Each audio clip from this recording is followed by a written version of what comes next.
เด้อมองเซเกินนะพี่เด้อนี่นี่พี่เด้อมองเซเกินนะพี่เด้อนี่สีเด้อนี่เด้อพี่เด้อกำลังคึกคืนกำลังคึกคืน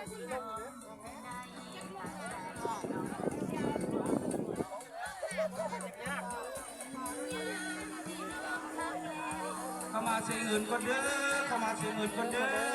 เพราะว่าจะเอาเงินสักก้อนเนาะเอาเด้อเอาเงินสักก้อนเด้อ พี่ดุ้ง70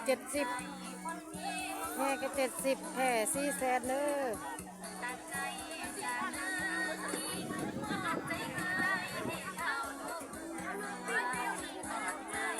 เข้า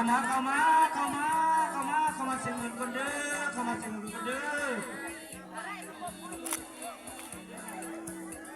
มาแล้วก็สิว่าตื้มนี่เนาะถือว่าสรุปนะ70,000 กีบแห่ก็70,000 กีบบางคนก็มาทำอยู่ตลอดเนาะแล้วก็แพ